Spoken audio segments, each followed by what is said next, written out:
Yun ang gusto ko. Halo-halo. Hindi, may susim nga.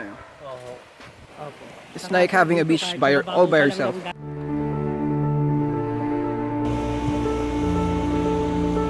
It's a bad move.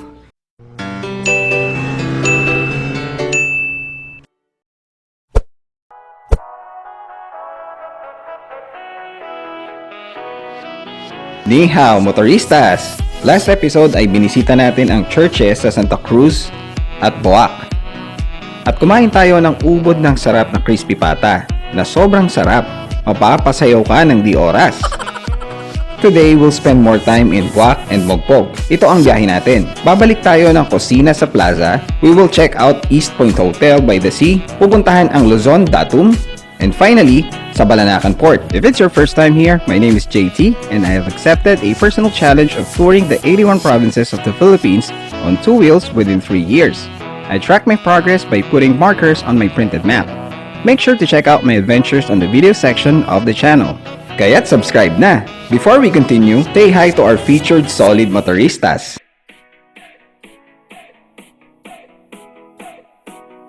Want to be part of it? Visit our MoTourista Shop at facebook.com/Motourista Shop. Okay, back to our trip. We finished our interview with Father Christian. Now let's go to Kusina sa Plaza. Dahil napahaba ang interview kay Father Christian, umuna na mga kasama ko papuntang Kusina sa Plaza. It's actually around 500 meters away from the cathedral. Dahil sobrang init ng panahon, hindi nakakapagtaka ang in-order nila. Yun ang gusto ko. Halo-halo. Ate, additional ako na halo-halo. Sa halo-halo, please. Magkano ba yan? 65. Let's try another halo-halo. This time, the Boac style. Ito may message. Matatalo na kaya ang diet halo-halo? Let's find out.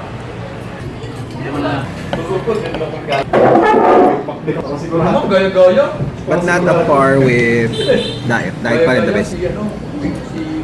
Masarap naman ang halo-halo nila. Maraming rekado. Pero still, para sa akin, wala pa ding tatalo sa halo-halo ng diet. Kung di nyo pa napapanood, click the link above.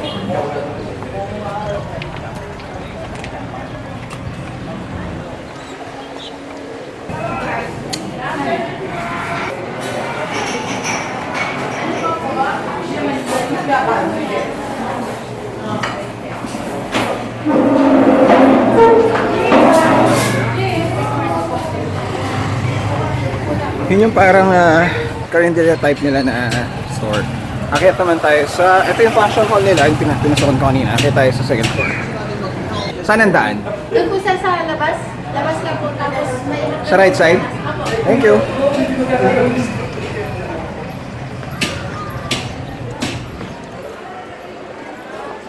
Okay. Ito pala ang entrance sa taas. Wow. Ito yung a la carte nila. This is the fancy version.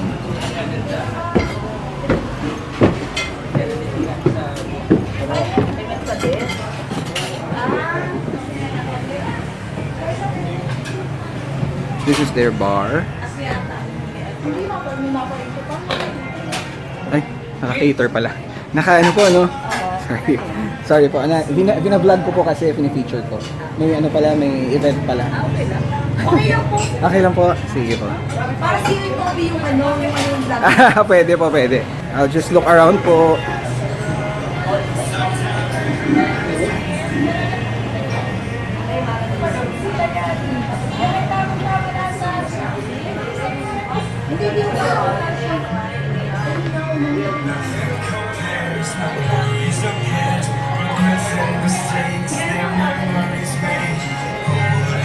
So apparently the place is rented out sa isang birthday party. So buti pumayag sila na kuhanan natin sila. Alright, let's go back.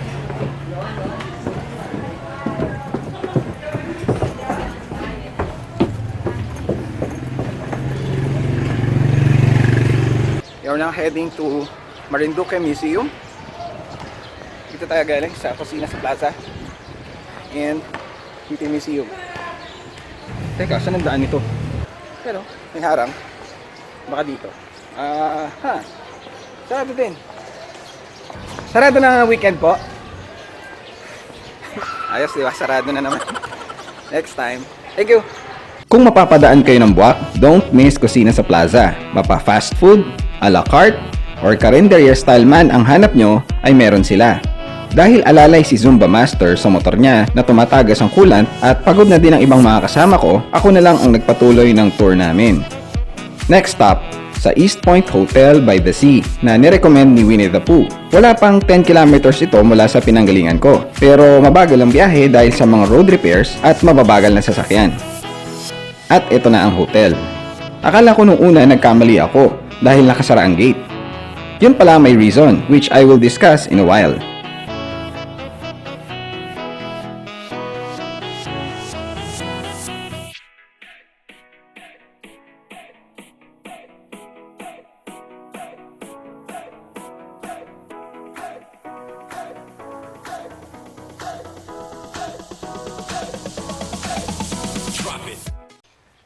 Okay, we're now here at East Point Hotel. And isa to sa mga titingnan natin na places for that you can consider when you're looking for accommodation dito sa Buwak. And what's good thing about this is katabi lang siya ng beach. So if you want a place where you could stay beside the beach dito sa Buwak, this is a good place to check out. So kanina, as you have noticed, nakasara yung gate niya. So I was wondering paano pag may mga customers. Yun pala, they do that for security purposes. So hindi pwedeng kahit sino makapasok na lang, which is a good thing, diba? So syempre gusto mo secured ka sa loob ng pagsistayan mo. Ito siya. Alright, the hotel supervisor is preparing a buko juice for me. Gusto ko yan ng init kasi it will be really refreshing. Ito na pala siya. So they are serving me this buko juice. Punta na tayo sa mismong hotel. This is the entrance. So as you can see, it has pretty ample parking. I mean, kung ilan ng rooms dito, di ba? Ayan siya. And you can also, I think, park at the back or outside. So this is the front. This is the entrance. And this is the building. Okay, let's go inside. And this is the store manager. Kuya, what's your name again? Jerry, sir. My name is Jerry Abadisio. Jerry. Nice to meet you, Sir Jerry. My name is Jerry Abadisio. Ako po ay isa supervisor lang. East Point Hotel by the Sea. Okay. So, sige po, tell us about this resort. Ano bang qualities nito na bakit nila i-consider na magstay dito kaysa sa iba pa? Yun lang, sir. Ang maigagaranti ko lang po na kung bakit. So, ito pong aming hotel ay napakalinis talaga sa loob. Labas at loob, pag makikita nyo po yung aming room, talagang magagaranti sobrang linis, sir. Talaga yung quality ng linis, nandun po, nangunguna. That's good. So, aside from cleanliness, and sabi mo, protected, sir, kami ng CCTV. Mataas ang security, CCTV. Yes. Okay. So, how many rooms do you have here? Meron po kami 25 rooms. 25? Yes, sir. Madami, ha? Okay. And then, do they vary in sizes o pare-pareho ng sizes? In various sizes. May family room po siya. Good for 7, Okay. good for 5, good for 4 person, and good for 3. Then good for 2 person. Executive room for couple. Tapos may extra beds na yon. Wala po siya. Extra bed. Lahat po siya. Wow, okay. Opo. Single talaga siya. May bed talaga. May bed po talaga. Hindi po kami naglalagay ng extra bed kasi ayaw That's lang good. naglalagay ng extra bed. That's good. So, since by the sea yung pangalan ng hotel nyo, so, do we have access sa dagat? Yes, sir. Meron po. Okay. Meron. Mamaya puntahan natin, no? Okay, in the meantime, let's get on with the details first. So, can you give us the rates dun sa mga binanggit nyo na rooms?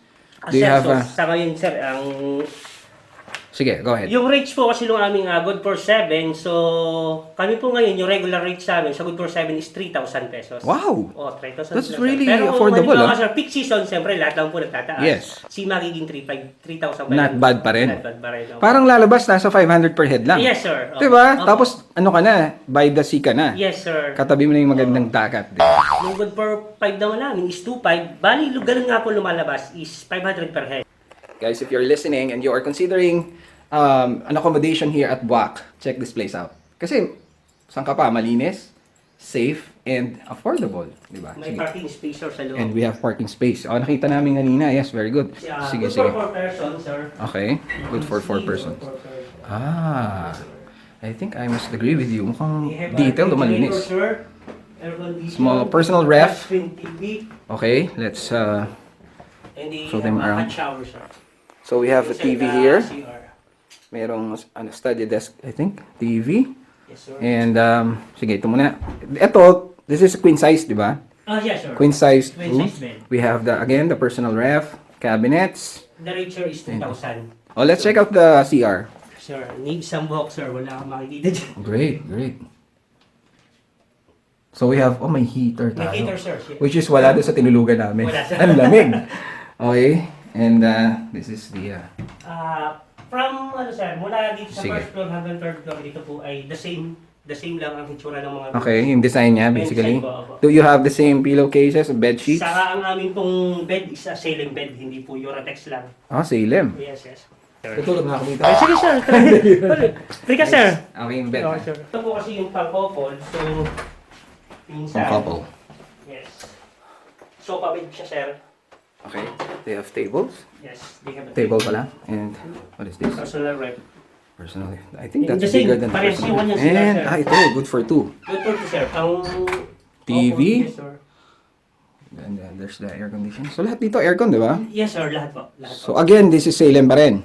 Lahat ba ng beds nyo? Lahat po. Opo, sir. That's So, good. ito naman, sir, ang rate niya is 1.5. Okay. Oh, 1,500. not bad pa rin.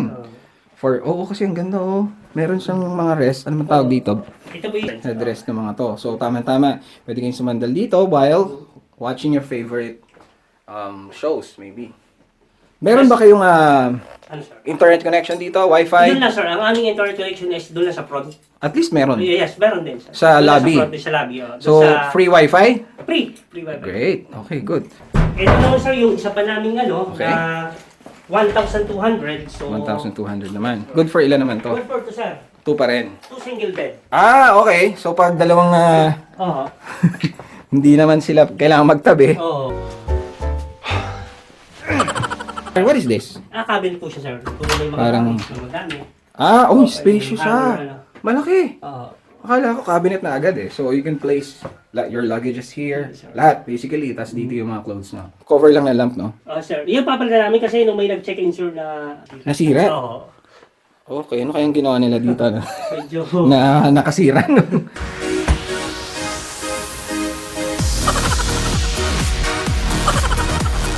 Etong hotel namin, this is may solar system po kami dito. Okay. Kasi hindi siya mag-brand out. Pero ang ano lang po niya is ilaw. Yung kaya niya. At Yung least kaya- merong ilaw. Oo. Naka-solar kami, wala po kami generator. Generator. Kasi tinagalawit, maingay. Okay. Yung, Pero fan, hindi kaya. Mahirapan. hindi, sir, hindi kaya. Pag Talagang brown inano out lang na. po, in-access lang po namin talaga sa ilaw. Okay. Lahat po yung ilaw sa labas, solar po yan. Kaya pag gabi, hindi walang dito. Pero gaano naman kadalas ang brownout dito? Sa Madalang, buwak? sir, naman. Napakadalang. Okay. Saka hindi ganun katagal. Okay. Sige, please. Yan, sir. Gusto ko niyang... Tapos tingnan niyo yung view sa labas, Di ba? Tapos ang tahimik. Ito na yung access niyo sa Sa taas. second floor, third floor. Pero the same lang, sir, yung kanyang room. Yeah.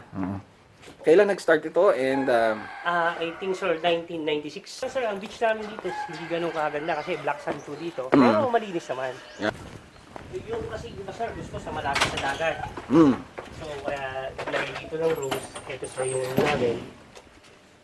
It's good for 5. Ito, sir, yung inaano namin para sa mga lalaki, kulay blue. So, meron kulay dito sa kabila para sa mga babae. pink naman. So again, flat screen and... Uy, merong sink! Meron, sir. Family room nga naman kasi. Meron, sir. Angelique Angelique. and So, Dominic. ito kasi parang kinuha sa pangalan ng mga apo ni ma'am. Yan, sir. Okay, no? Medyo feminine. May mga towels pa lang Pink, sir. Pink, parang sa akin yata yan Uy, ref. Syempre. Meron din dito, sir. Meron sa din ba? kabila, Hindi ko may napansin. generator din. Kompleto na talaga, no? Sir. Alright. Yung gazebo. Kalimitan, sir, dito minsan. Yung mga birthday party, mga occasion na gano'n. So this is the place where you could hold your parties, celebrations, or even meetings siguro. Yeah. Tapos yun, meron board Pero kalimitan, sir, pag meeting namin, mga government meeting, kalimitan sila sa air condition. Meron din po kami air condition. Okay, this is the sea. Hindi lang kasi ganun kaano, pero malinis naman ang tubig. Yun, may susim nga. Oo. Okay. So, lahat ng guests may access dito. I mean, pwede, no? Oo, pwede, opo. Ganda pa din. May nagsasnorkel yata. Well, it's not as white nga as dun sa Poktoy, pero I mean, it's still a beach. Diba? Beach pa rin yan. Parehas pa rin, sir. Basta't malalangoyan yan. Walang problema dun. Tapos, imagine mo, it's like private. You have a private beach. Tingnan mo, bilang na bilang yung mga tao. Opo. It's like having a beach all by yourself. Dagat, All for yourself. Ano na? Nakahuli na ng isda dito. Isda. Ayan sila, nagfifish.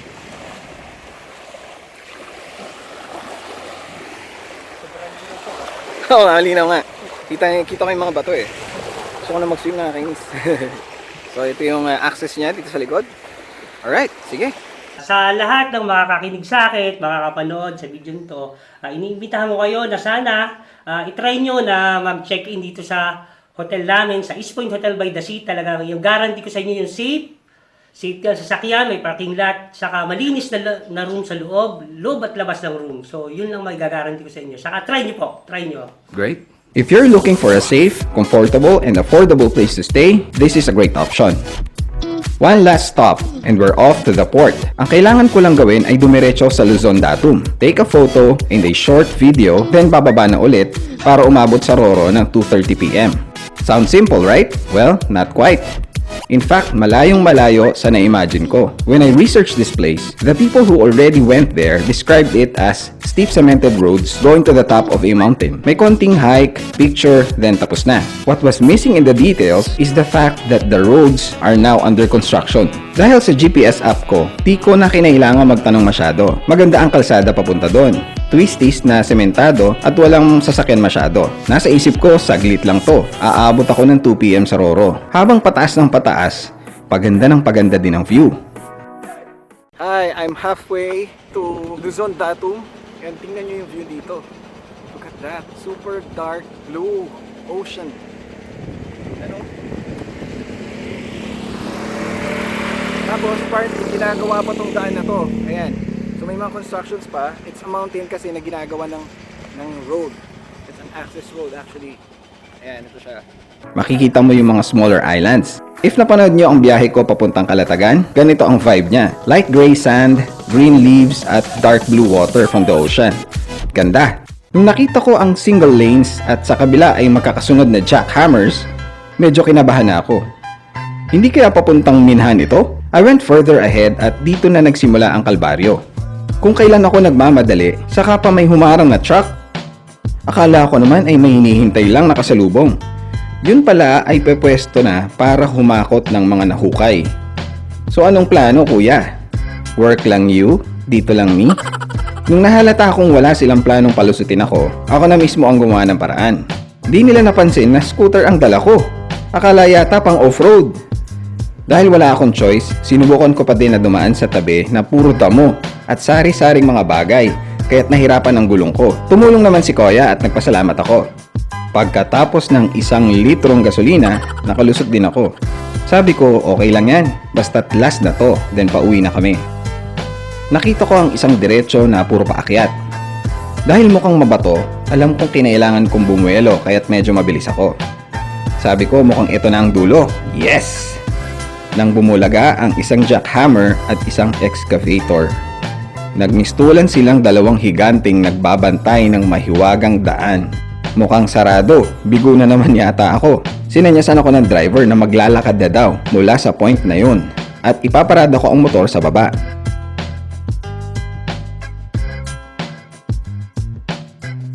Di ko napansin na may maliit na kubo kung saan nakapwesto ang bantay sa baba. Malakas ang pagtatalo sa isip ko. Hindi ka na aabot sa Roro. Okay lang na di mo na mapuntahan yan. Bumalik ka na lang. Wag, andyan ka na rin lang at dumayo. Ituloy mo na para din makita ng viewers kung ano itsura niyan. Dahil bihira ang nagfi-feature dyan.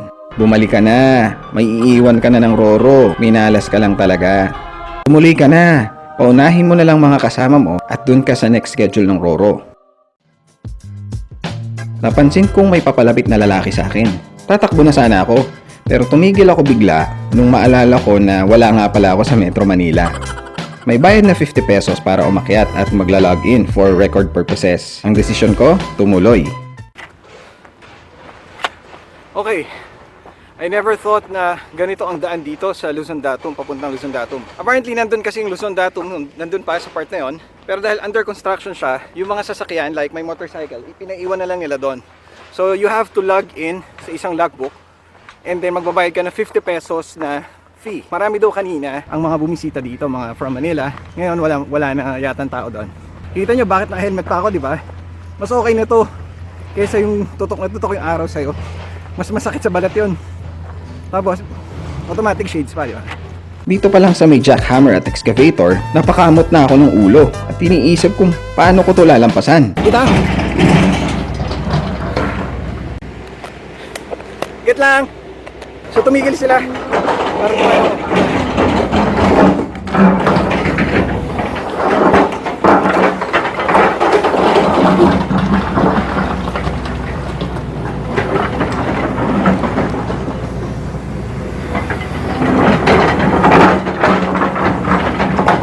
Ayos, so nilinis yung daan para makadaan daw ako. Malapit na?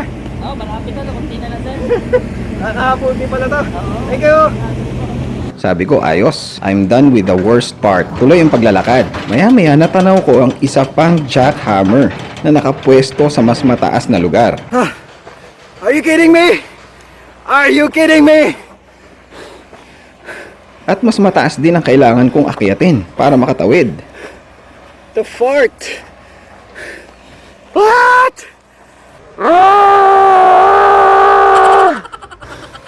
Ano nga to? Tingnan nyo, puro malaking bato. Paano kung gumulong sa akin to, di ba? Whew! What a freaking adventure.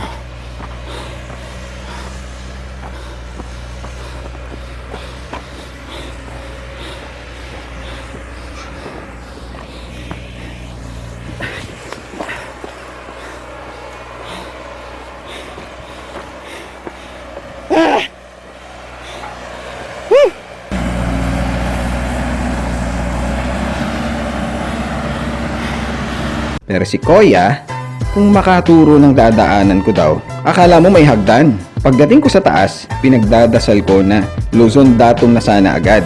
Pero hindi. Dead end ang itsura ng nakita ko. Dahil malabuhangin ang nilalakaran ko, para kang naglalakad sa beach na puro paakyat sa ilalim ng tirik na araw. Kaya nga, dapat may award ako dito. Pero di ako tumigil. Kaya to. Paano ko akitin yan?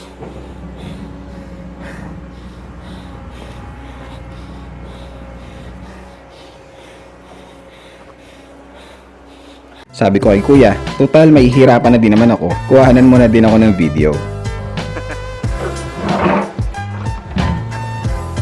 Okay.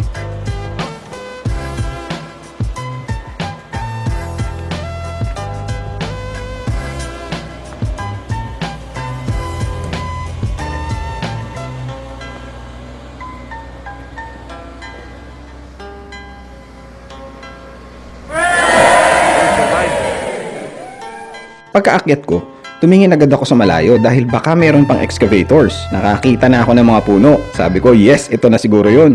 Nang makita ko na nasa paanan pa lang pala ako ng hagdan. Ayos. This better be worth it. What the f...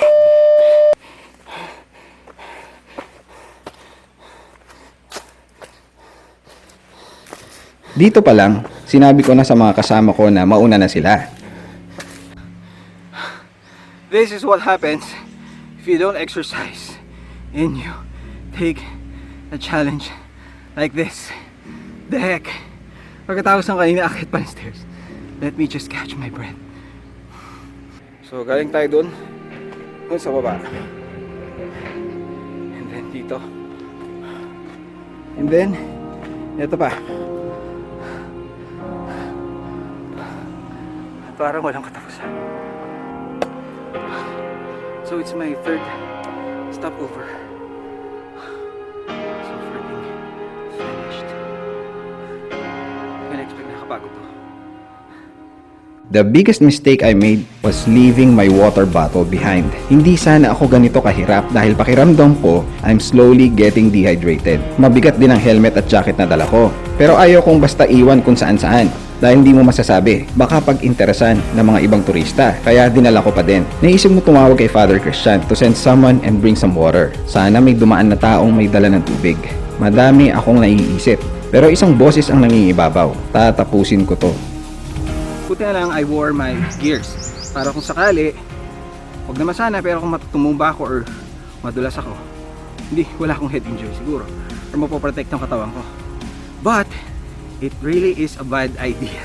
It's a bad move to bring these with me papunta doon. Akala ko kasi, yes, masishield ka sa direct sunlight, pero yung init na mabubuo niya sa katawan mo, the heat that the body produces, dodoble yung init sa katawan mo, so lalo kang hingalin. So it's a bad move. But hey, we're already here, a few steps away. I just hope it is freaking worth it. Let's go. Let's find out. Several more steps, medyo nagdidilim na ang paningin ko, kaya't ibinaba ko na ang helmet at jacket ko. Itinabi ko para babalikan ko na lang. At this point, okay nang mawala ang mga ito. Huwag lang ako mawala ng malay. At least the view is rewarding. Hindi tayo galing sa road na yun. Sumakyat na tayo all the way here. Malayo pa. Kaya to, kaya. Para sa inyo mga motorista, gagawin ko to. At last, the fart.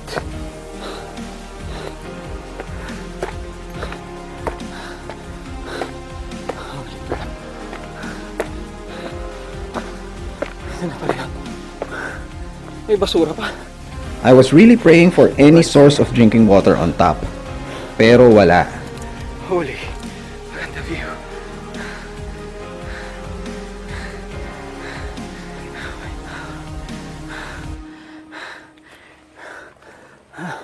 The feeling of accomplishment helped in renewing my strength. So ano bang meron dito sa Luzon Datum or Station Balakanan?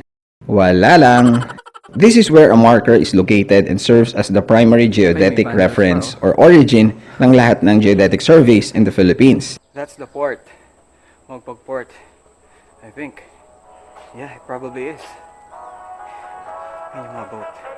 So malamang yung mga kasama ko na nauna na. Nandun sila, oh. Hello! Hey! Oh, may kumaway. Just kidding. So ano ngang mapapala? Well, aside from the beautiful view, bragging rights. Okay guys, baba na tayo. I don't think it's worth filming anymore. So, ayoko na makita nyo ang pagdurusa ko. I'll just see you at the port. Bye! So what have I learned from this ordeal? Lesson, huwag engot. Magdala ng tubig palagi. Huwag mag-assume. Laging handa dapat. I can imagine comments like these sa video na ito. Tama naman, pero there's a deeper one. Perseverance. Marami ng gasgas na linya dyan, like never quit. Kapag may tiyaga, may nilaga, and many more. But they don't tell you how. That's what I want to share with you. The how. We come across mountains in our lives. These may be life goals, challenges, or even dreams you want to achieve. Ito yung minsan mukhang imposible. These are the things that even the mere thought of what you need to do in order to get there overwhelms you. Minsan gusto mo na lang bumalik and call it a day. Oftentimes we don't even know how close we are to our goal. Nasa gitna na ba ako? Malapit na ba ako? You just gotta have faith and keep going. And this simple technique helped me to get to the top. Literally, take small steps. Break them down into smaller, more achievable goals. Anong ibig kong sabihin? If you always imagine on how many steps you need to take or how much effort you need to get there and focus on it, you will easily reach the point of exhaustion. Even before getting started, kung nakafocus ka sa 500 steps na kailangan mong gawin, sa 3 promotions na kailangan pagdaanan bago maging manager, sa 50 college units na kailangan mong ipasa bago makagraduate, sa 5 taong pagtatrabaho sa ibang bansa bago makaipon, sa 40 sessions sa gym para makuha ang gusto mong timbang, at kung ano pang kailangan mong gawin para magtagumpay. Kung dito ka nakafocus, mapapagod ka lang agad. Instead, himayin mo ang mga ito. Kung pagod ka nang pumunta ng gym to work out, huwag mo munang isipin ang number of reps na kailangan mo. Make smaller, more achievable goals and take action. Maligo, magbihis, mag-drive papunta sa gym, pumasok sa loob.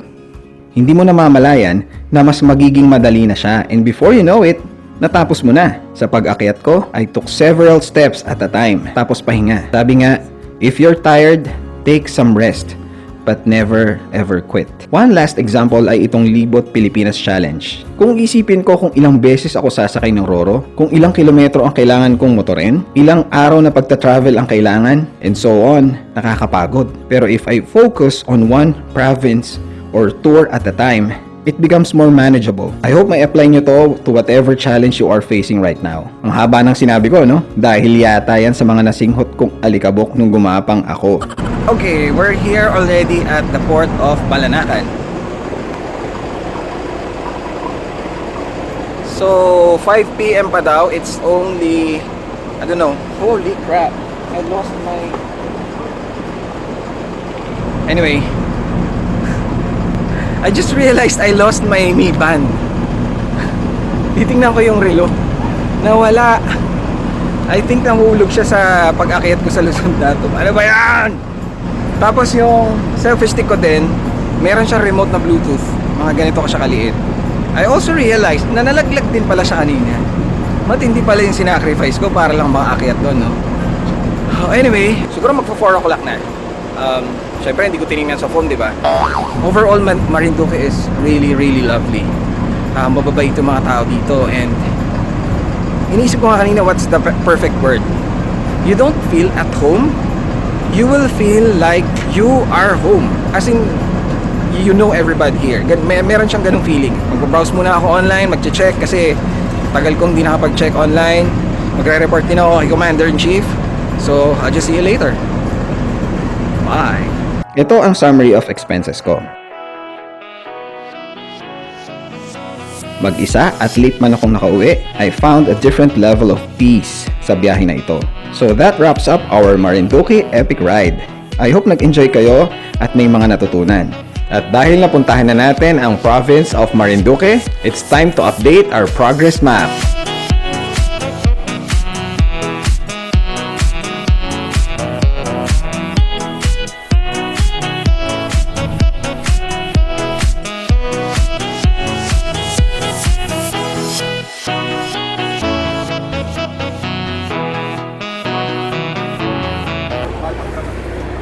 Alam niyo ba kung anong Tagalog ng life vest?